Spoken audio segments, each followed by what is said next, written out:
Coucou les loulous, alors ce matin, la première vidéo de correction donc pour la première semaine.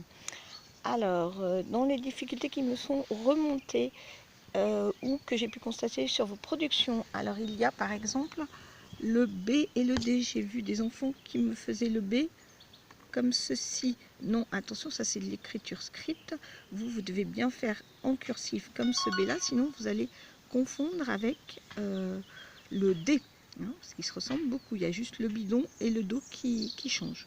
Voilà, donc ça c'était la première difficulté. Ensuite, pour l'écriture, alors nous n'avons pas l'habitude d'écrire avec des petites interlignes. Nos lignes sont plus grandes, donc ce que l'on peut faire pour contourner le problème, c'est soit faire le premier modèle d'écriture, c'est-à-dire sur la grosse ligne bleue, vous tracez un trait vert, ensuite 2 lignes au-dessus le rouge, et ensuite 6 lignes au-dessus le bleu. Toutes les petites lettres doivent être dans cet interstice, toutes les lettres à boucle doivent monter jusqu'au bleu. Et après, donc le L, le B, le H, etc. Et après, un petit peu entre le rouge et le bleu, vous faites monter D, T, etc. Voilà. Ensuite, il y avait un souci par rapport dans la dictée de nombres sur mi7.fr. 60, 74, 70, 60, 80, 90. C'est normal, c'est difficile.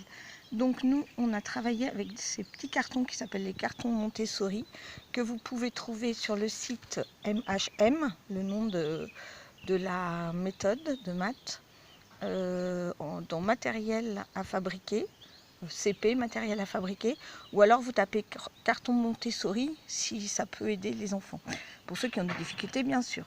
Donc par exemple, pour écrire le principe, c'est d'aligner les cartons, d'aligner les ronds sur des fins en carton, et un carton ne doit jamais recouvrir entièrement le carton du dessous.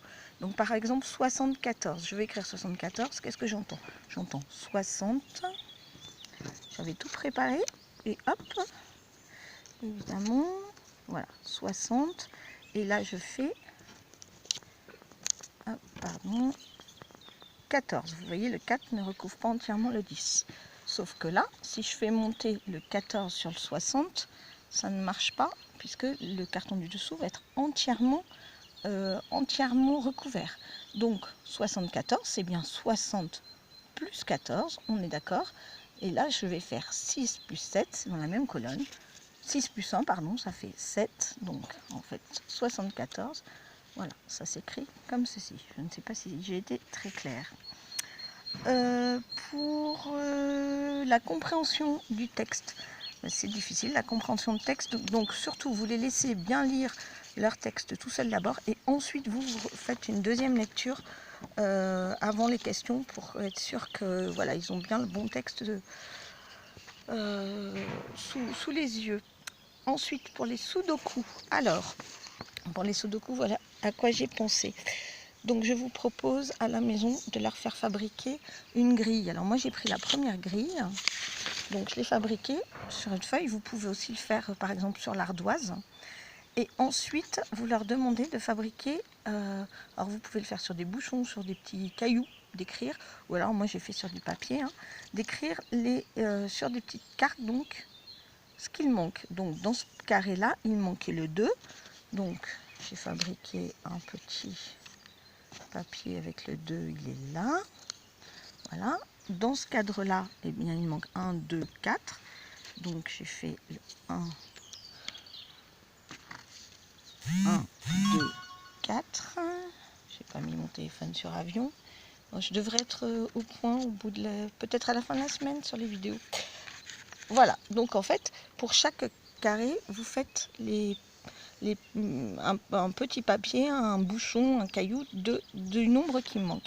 Et ensuite, vous allez leur demander de compléter là où c'est le plus facile, là où il n'en manque qu'un. Par exemple, dans ce carré, il ne manque qu'un chiffre. J'ai le 1, j'ai le 3, j'ai le 4, donc c'est le 2 qu'il me manque. Ensuite, où est-ce qu'il me manque qu'un chiffre? Et bien, sur cette première ligne, il me manque que ce chiffre-là. J'ai le 2, le 4, le 3, donc c'est le 1 qui me manque. Et ainsi de suite, donc ça peut vraiment les aider. Puis c'est ludique, et en plus, ils peuvent le refaire plusieurs fois. C'est pas grave si c'est pas fait sur le fichier, du moment que c'est travaillé, c'est important quand même pour la logique. Voilà, ensuite pour tout ce qui est dictée de son et avec les mots, dictée de son et de mots, bah, vous pouvez utiliser les vignettes qui sont au début du livre ou à la fin, et bien leur faire les aider, les arrêter même pour leur faire les gestes. Il y en a certains, ça les aide beaucoup. Donc vous n'hésitez pas à leur faire les gestes. Voilà, les gestes c'est ceci par exemple. Alors là, sauf que là c'est un mauvais exemple parce que moi le geste du X, je ne suis pas d'accord pour qu'on le fasse puisqu'il a plusieurs sons. Et voilà, il vaut mieux que votre enfant en fasse moins mais qu'il le fasse bien.